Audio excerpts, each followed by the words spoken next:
Welcome, ladies and gentlemen. My name's Dychronic, your host here on this Destiny 2 video, and today we're going to be taking a look at my top 10 favorite PvE primaries in Destiny 2. Woo! This is one of my favorite spreadsheets to make. I know a lot of you guys also really like this spreadsheet because PvE primaries are a very big one. And as always, this is a completely subjective list based on my opinion and my gameplay, my playstyle, the activities that I play. So you're going to have differences. And of course, if you had a weapon that you really liked and you still think would do well in Grandmaster and raids and master level stuff, let me know in the comments down below because I'd love to hear about weapons that I don't use so that I can improve my arsenal. And today's video is going to be sponsored by Free Stuff. So if you wanted to enter my giveaway, link in the description down below for an Astro A10 headset, a Blue Yeti microphone, and a free GamerSupps tub. And if you've never heard of GamerSupps before, it's a powder-based energy dietary supplement, meaning it's a replacement for your monster counts, which usually cost about $3 per can. GamerSupps costs about 35 cents per serving, meaning you're saving about $100 a month if you drink Monster. Instead, drink GamerSupps. And on top of that, it's zero sugar, keto friendly, natural, green, caffeine. I did it again, I called it caffeine. Whatever, it's staying in the video. It really is a lot better, and I know a lot of people are going to be very apprehensive at first. So what if you could get some free samples absolutely free for free shipping? Well, that's what they do. You can get the free samples on their website to get their 3 leading flavors absolutely free, and the first 25 people to use Dychronic US free at checkout will get free shipping as well in the United States. So free samples, free shipping, it's absolutely healthy and great. Go try it. And I'm gonna be completely honest with you guys, the more of these free samples that we give out, the more free samples we can give out in the future, and the more tubs of GamerSupps we can give in these giveaways. So go check those out, go get your free stuff. Even if you don't think you're gonna like it, get some free stuff. And throughout this video, you'll be seeing some pictures and video of a spreadsheet that I made that's fully public for you guys to use. Just head over to my Discord server, link in the description down below, and in that server, there's a channel called #SpreadsheetsDocs, and in that channel, around the date this video came out in, you'll find a link to this spreadsheet as well as all my other spreadsheets and build docs that I make. So kind of like GamerSupps free samples, it's free. Moving on to the main section of this video, we're going to be taking a deep look into my spreadsheets, talking about all the different weapons for my top 10, as well as all the different archetypes of weapons and why you use each thing. If you've never seen my spreadsheets before,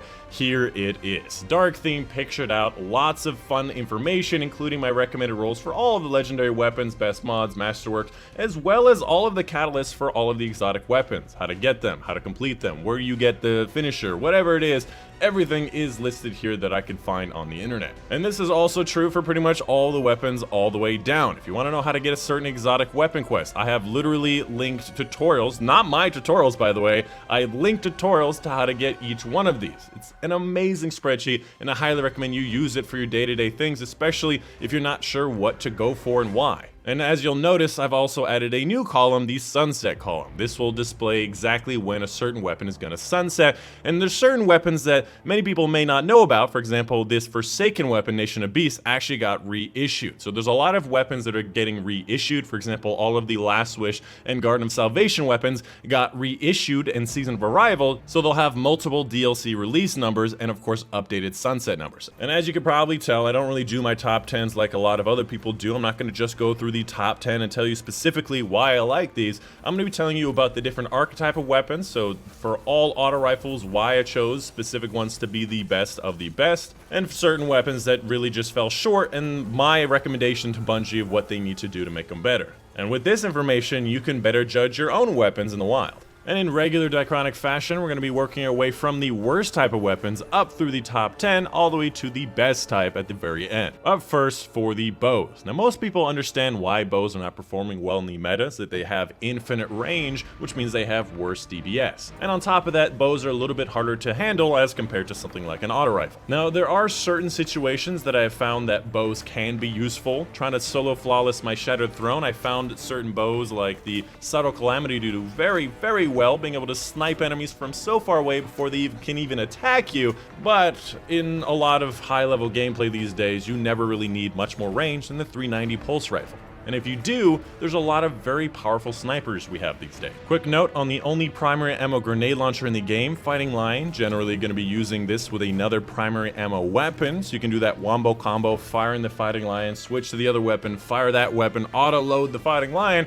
It has definitely a flowchart, but it's very poor DPS compared to actually having a special ammo grenade launcher, which is something I would recommend. We have Truth Teller this season, and it just feels like a better option. Up next, we have these scout rifles, and for the same copy and paste reason as the bows, is that the scout rifles have a lot of range for less DPS, but because the scout rifles are being pulled in even more, they can't do that infinite snipe range that the bows can. So there's a particular situation I want to use the bows, but not really any that I'd want to use a scout rifle. So they're in a worse zone by having less range. I would say a kind of honorable mention to the best in class. The Night Watch is actually out this season, a new reissued version, and the Patron of Lost Cause from leave last season or the one before that, they do decently well as compared to the 390 pulse rifles, but again, they're a scout rifle. We might as well use a 390. I just feel more comfortable with them. I feel more comfortable with them. I don't know about you, I just feel more comfortable with them. Up next, we have the auto rifles, an archetypal weapon that did take me by surprise a little bit. We have it at number 7 and number 9 for the top 10 ranking. I've always said auto rifles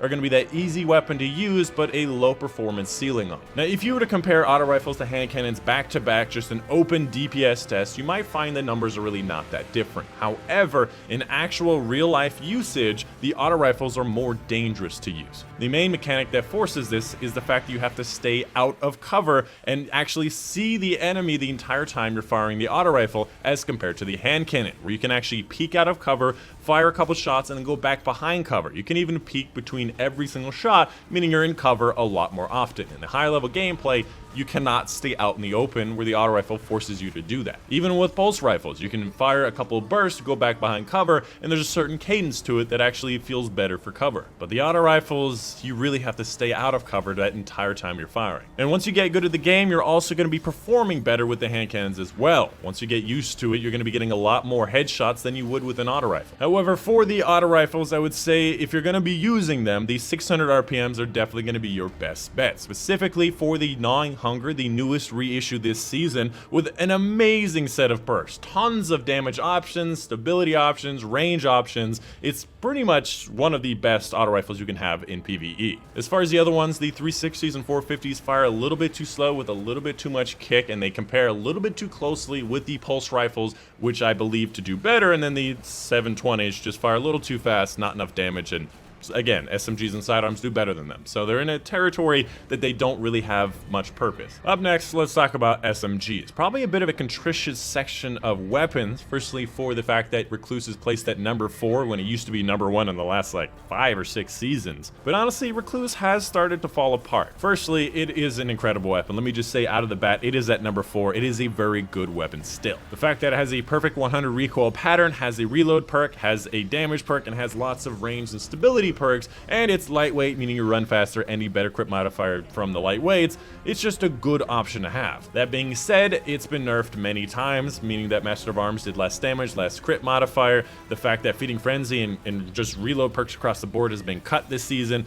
You have to get to Feeding Frenzy 2 before it's comfortable, or have lots of SMG loaders on your arms, which means you're forced into having solar on your arms, which is not very fun. And lastly, probably one of the biggest things is that I'd rather use a sidearm for the better DPS and the more kills per clip before having to reload. And finally, for the higher level gameplay, I'd rather just go with pulse rifles. It's a safer option, and therefore just kind of been trending away from Recluse in the first place. As far as the other SMGs go, a lot of people have been talking about the Ikelos SMGs. Firstly, I want to state that a lot of people are saying it's the number 1 weapon in the game. That's just not remotely true. The sidearms do much better at close range, and the auto rifles have much better long range. The main reason why people have been so excited about this weapon is that firstly, it can use the Warmind cells from last season. It also has a damage perk in the form of Surrounded, and Demolition. This is also pretty fun as well as a lot of other stability and range perks that can make it a much better version of the 7 Seraph VY7. Now, that's actually as far as it goes. It does not really have that big of a clip size, so you're most likely only getting like 1 or 2 kills per clip, which means you're going to be reloading a lot, meaning you need SMG loader on your arms, and it doesn't really have enough range to be warranted in the higher level gameplay, which is why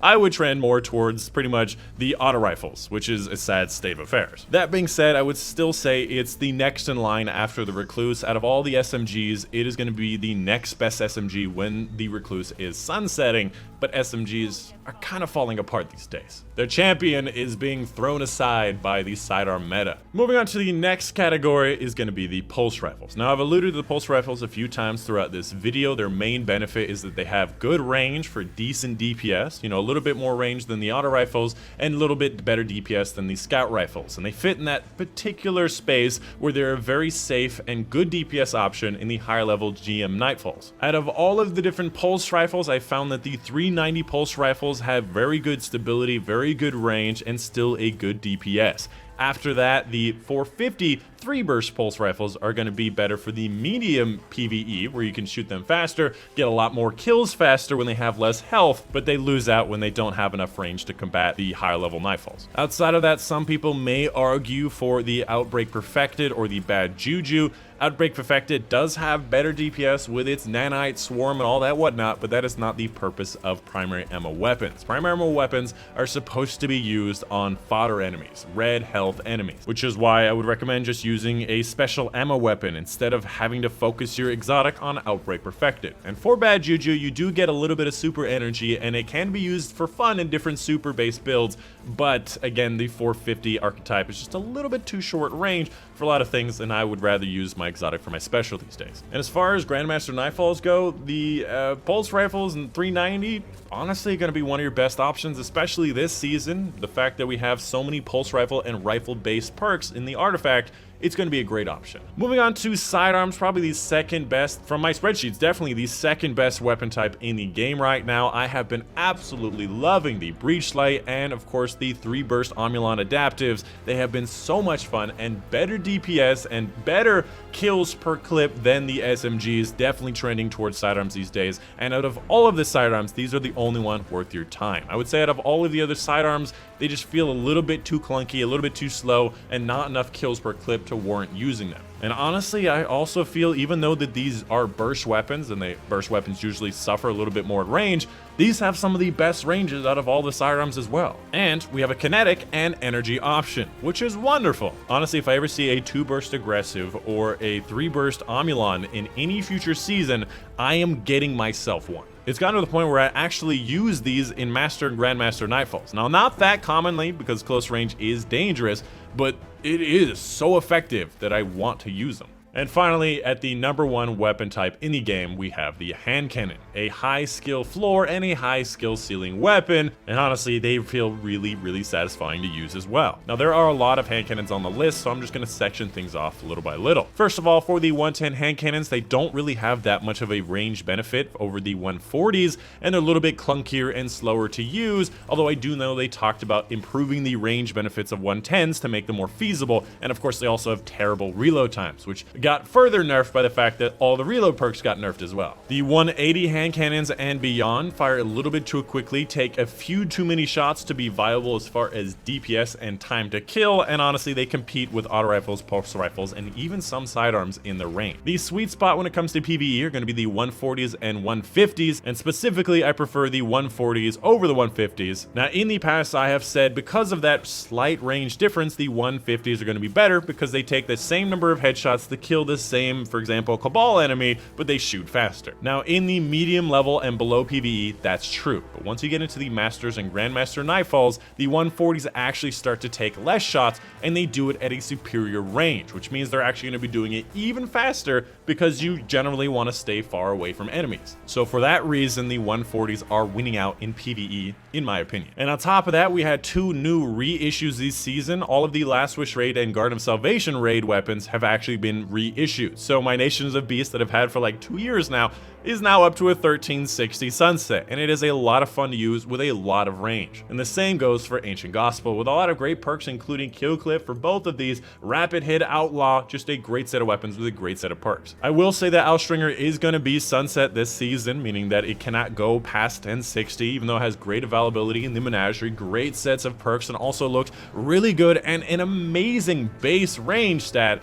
is just really sad to see it go. I believe the base range for this is like 52, the old-fashioned is like 44 or something, so the old-fashioned is an inferior replacement for the Austringer, but it is pretty decent with its perk options, including the fact that it has explosive payload, which I actually like over kill clip in a lot of high-level gameplay. The only problem is that old-fashioned is a world drop, meaning that it drops, you know, inconsistently, as compared to the Austringer, forcing a ranged masterwork and specifically having 2 of them drop in Menagerie was just, it was too good to be true. Some last notes on the hand cannons. The Ace of Spades is still a fantastic option, great range on it, has the kill clip Memento Mori, you can see a radar aiming outside, so it has the Outlaw, the Dragonfly, it has so many things that make it amazing. The only downside to it is that it's an exotic, meaning that it is not feasible in the special and heavy exotic meta we still have. However, it becomes better considering a lot of people use legendary swords these days. I think that's pretty much it. That is going to be the end of the video. Let me know in the comments down below if there's something I missed or may have overlooked. If there's a certain weapon or weapon archetype that I may not be seeing the full picture of, let me know in the comments down below. But of course, please let me know why. You can't just tell me that you like Risk Runner because it does Shocky, because